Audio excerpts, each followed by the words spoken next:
Bismillahirrahmanirrahim. Assalamu alaikum, my dear students.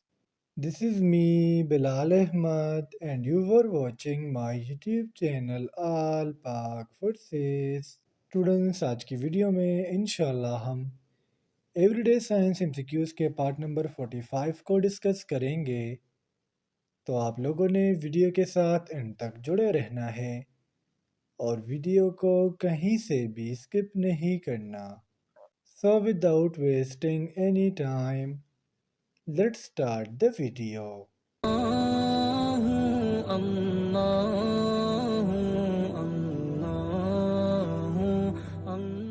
हमारा first MCQs है the science of history of life is called.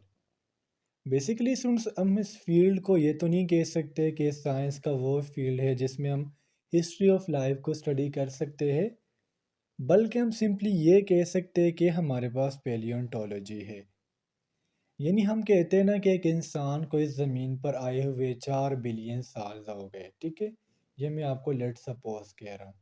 अब हमें ये पता कैसे लगा कि 4 बिलियन से पहले, मतलब 4 बिलियन ईयर से पहले इस दुनिया में कोई भी इंसान नहीं था।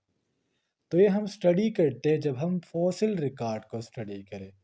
फॉसिल रिकॉर्ड मीन किसी इंसान के, चाहे वो प्लांट्स हो चाहे वो एनिमल्स हो, उसके डेड रिमेनिंग को हम नाम देते हैं फॉसिल्स का। तो हम यहाँ पर इस एमसीक्यूज में हमसे पूछा जा रहा है कि साइंस की वो ब्रांच जिसमें हम इंसान की लाइफ को स्टडी करें उसे हम क्या नाम देते हैं। तो वो हमारे पास है पैलियोंटोलॉजी। पैलियोंटोलॉजी में जिस तरह मैंने आपको कहा हम फॉसिल्स को स्टडी करते हैं, जिसमें इसका सबसे जो मेन मैकेनिज्म है वो कार्बन के, हमारे पास जो डिकम्पोजिशन है उसको स्टडी करना और इसके ज़रिए पता लगाना कि इंसान को इस ज़मीन पर आए हुए कितने साल हुए। फिर हमारे पास पैलियोंटोलॉजी के टू मेन ब्रांचेस है। एक है पैलियोबॉटनी, जिसमें हम प्लांट्स के फॉसिल्स को स्टडी करते हैं, और एक हमारे पास है पैलियोजोलॉजी, जिसमें हम एनिमल के फॉसिल्स को स्टडी करते हैं। एक्सक्यूज नंबर 2 है हमारा which planet is the hottest planet of the solar system. जिस तरह स्टूडेंट्स आप लोगों को पता है कि हमारे सोलर सिस्टम में टोटल 8 प्लैनेट्स है। अब इस एमसीक्यूज में हमसे पूछा जा रहा है कि हमारे सोलर सिस्टम का सबसे हॉटेस्ट प्लैनेट कौन सा है। सो हमारा जो करेक्ट ऑप्शन है वो है option B, mean Venus. Students Venus जो है सन से सेकंड नंबर पर प्लैनेट है, और ये कहा जाता है कि ये हमारे पास एक रॉकी प्लैनेट है जिसका टोटल ऑर्बिटल पीरियड 225 डेज है। यानी सर के इर्द गिर्द जो हमारे पास रोटेशन है और 225 डेज में कंप्लीट करती है। इस पर अगर हम वीनस पर ग्रेविटी की बात करें तो वो हमारे पास है 8.87 मीटर पर सेकंड स्क्वायर। और इस तरह अगर हम इसकी डिस्कवरी की बात करें तो ये हमारे पास 41st टाइम 1600 में डिस्कवर हुआ था। और सन से अगर हम इसकी टोटल डिस्टेंस की बात करें तो वो हमारे पास है 108.2 मिलियन किलोमीटर। नंबर 3 है हमारा what is the name of the combination of smoke and fog. यानी अगर हम स्मोक और फॉग इन दोनों को इकट्ठा करें तो इससे हमारे पास जो चीज़ आती है उसे हम नाम देते हैं स्मोक का। और सुन रिसेंटली ये लाहौर में जो पाकिस्तान की एक मेन सिटी है उसमें स्मोक बना हुआ है।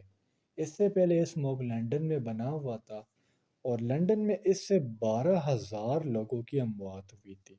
तो ये हमारे पास एक खतरनाक किस्म का गैस है। एक्सक्यूज नंबर 4 है हमारा G A is the symbol of which element. जिस तरह से हमारे पीरियोडिक टेबल में टोटल 114 एलिमेंट्स है, जिसमें इसमें बाज़ जो एलिमेंट्स है वो फुली डिस्कवर्ड है with atomic number and mass number, और बाज़ इसमें अभी तक अननोन है। ये हमारे पास सिंबल है गैलियम का। सो the correct option is option A. Gallium का एटॉमिक नंबर है 31 विद मास नंबर 69। इस तरह अगर हम इसकी डिस्कवरी की बात करें तो ये 1875 में डिस्कवर हुआ था। जिस बंदे ने इसको डिस्कवर किया था उस साइंटिस्ट का नाम है पॉल ईमाइल, और ये ग्रुप 13 से बिलोंग करता है। एमसीक्यूज नंबर 5 है हमारा which wave are used in cellular phones. यानी जो हम रोज़मर्रा ज़िंदगी में अपने मोबाइल फ़ोन यूज़ कर रहे हैं इसमें कौन से वेव्स यूज़ होते हैं। यानी मैं इधर बैठा हूँ, दूसरा बंदा लाहौर में बैठा है और इधर से मेरी आवाज़ उसको पहुँच जा रही है। तो ये हमारे पास यूज़ हो रहे हैं radio waves. So the correct option is option B. और रेडियो वेव्स को ट्रांसफ़र करने वाले एक जगह से दूसरी जगह पर वो हमारे पास है बेस स्टेशन। एमसीक्यू नंबर 6 है हमारा, what is the minimum distance required to hear an echo. First of all students थोड़ी सी बात करते हैं इको के ऊपर। जिस तरह स्टूडेंट्स इस एमसीक्यूज में दिखाया जा रहा है कि हमारे पास एक लड़का खड़ा हुआ है। अब इसने आवाज़ लगाई और वो आवाज़ किसी सरपस से टकरा कर इस बंदे के पास वापस आ गई, तो इसे हम नाम देते हैं इको का। अब इको को सुनने के लिए हमारे पास जो कम से कम डिस्टेंस है वो है 17 metres. So the correct option is option C. Excuse number 7 है हमारा, nautical mile is a unit of distance used in. जिस तरह से डिस्टेंस के हमारे पास डिफरेंट यूनिट्स है। अब नॉटिकल माइल ये हमारे पास डिस्टेंस का एक यूनिट है जो नेविगेशन में यूज़ किया जाता है। So the correct option is option C. Navigation जिस तरह अगर हम एयर की बात करें, मेरीन्स की बात करें या स्पेस नेविगेशन की बात करें, तमाम के तमाम में हमारे पास नॉटिकल माइल यूज़ किया जाता है। अब लेट्स सपोज अगर मैं आपको एग्जांपल दूं, तो हवा में जहाज़ का पता लगाना ये नॉटिकल माइल से अंदाज़ा लगाया जा सकता है।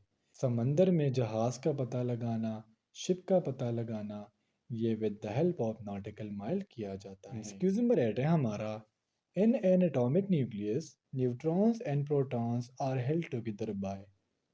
तो जिस तरह आप लोगों को पता है कि हमारे पास एटम के अंदर एक न्यूक्लियस होता है। न्यूक्लियस के अंदर हमारे पास न्यूट्रॉन्स और प्रोटॉन्स होते हैं और इसके इर्द गिर्द हमारे पास इलेक्ट्रॉन्स होते हैं जो इसके इर्द गिर्द घूम रहे होते हैं।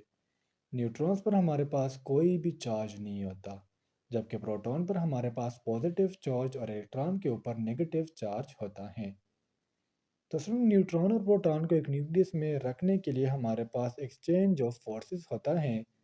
So the correct option is option C. इस तरह से अगर हम न्यूट्रॉन की डिस्कवरी की बात करें, तो इसको for the first time James Chadwick ने डिस्कवर किया था। और अगर हम प्रोटॉन की डिस्कवरी की बात करें, तो इसे रदरफोर्ड ने डिस्कवर किया हुआ है। एक्सक्यूज में 9 है हमारा, glass is made of the mixture of which of the following. Glass जो हमारे पास शीशा है, इसमें कौन से मटेरियल यूज़ किए जाते हैं।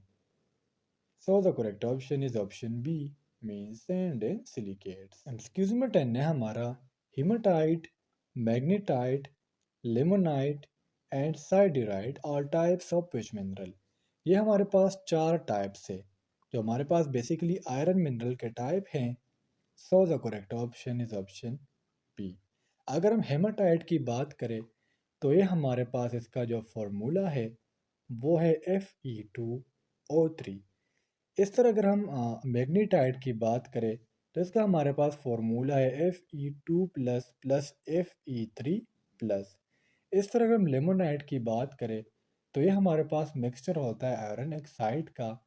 और अगर हम लास्ट वन साइडराइट की बात करें, तो इसका फॉर्मूला हमारे पास है FeCO3। एक्सक्यूज नंबर 11 है हमारा, element required for solar energy conversion is.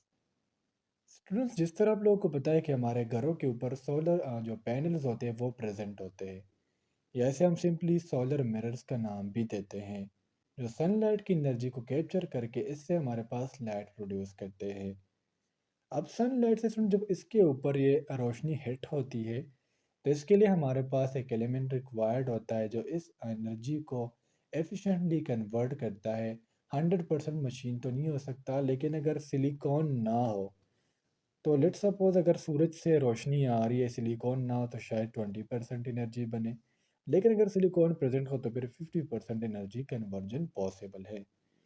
तो element required for solar energy conversion is silicon. Excuse number 12 है हमारा, and the composition of earth silicon is. यानी स्टूडेंट्स अगर हम अर्थ की कंपोजिशन की बात करें, इसमें डिफरेंट एलिमेंट्स की बात करें, तो इसमें सिलिकॉन का हमारे पास जो परसेंटेज है वो है 27%। So the correct option is option B.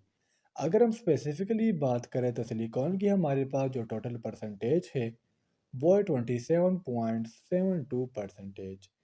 इस तरह से अगर हम सिलिकॉन की बात करें, तो ये हमारे पास एक केमिकल एलिमेंट है। जिसका हमारे पास जो सिंबल है वो है SI। एटॉमिक नंबर हमारे पास है 14 एंड मास नंबर 28, जो हमारे पास ग्रुप 14 से ताल्लुक़ रखता है। और इसका हमारे पास जो कलर है वो है ग्रे मेटालिक। एक्सक्यूज नंबर 13 है हमारा, and the composition of the earth oxygen is. यानी स्टूडेंट्स अगर हम अर्थ की टोटल कंपोजिशन की बात करें तो इसमें ऑक्सीजन की परसेंटेज कितनी है। सो हमारा जो करेक्ट ऑप्शन है वो है ऑप्शन सी, मीन 46%। ऑक्सीजन का सिंबल तो आप लोगों को पता होगा कि वो है O, with atomic number 8 and mass number 16। Oxygen हमारे इंसानों के लिए बहुत ज़्यादा ज़रूरी है for the oxygenation of blood, जबकि इसके बदले अगर हम कार्बन डाइऑक्साइड की बात करें तो वो प्लांट्स के लिए बहुत ज़्यादा इम्पोर्टेंट है। एक्सक्यूज नंबर 14 है हमारा, in the composition of the earth aluminium is. यानी इसमें से अगर हम अर्थ की कंपोजिशन की बात करें तो इसमें एल्यूमिनियम की कंसंट्रेशन कितनी है। सो हमारा जो करेक्ट ऑप्शन है वो है ऑप्शन सी, मीन 8.1%। एल्यूमिनियम का सिंबल Al, जबकि इसका एटॉमिक नंबर 13 है। 15 है हमारा, red blood cells are also called is. Red blood cell या इसे हम सिंपली नाम देते हैं RBC या रेड ब्लड कार्पसल्स। और इनका हमारे पास जो दूसरा नाम है वो है erythrocytes. So the correct option is option A. Red blood cell में हमारे पास एक पिगमेंट होता है जिसे हम नाम देते हैं हेमोग्लोबिन का, और हेमोग्लोबिन का काम होता है ऑक्सीजन ट्रांसपोर्ट करना। तो स्टूडेंट्स ये थे आज के हमारे एवरीडे साइंस के एमसीक्यूज़। उम्मीद करता हूँ आपको तमाम एमसीक्यूज़ क्लियर हुए होंगे। और अगर फिर भी आप लोगों को कोई भी कन्फ्यूजन हो, कोई भी डाउट हो तो आप लोग मुझसे कमेंट सेक्शन में पूछ सकते हो। इंशाल्लाह अगले वीडियो में मिलते हैं। तब तक के लिए मुझे इजाज़त दीजिए। मुझे अपने दुआओं में याद रखिए। अल्लाह हाफिज़।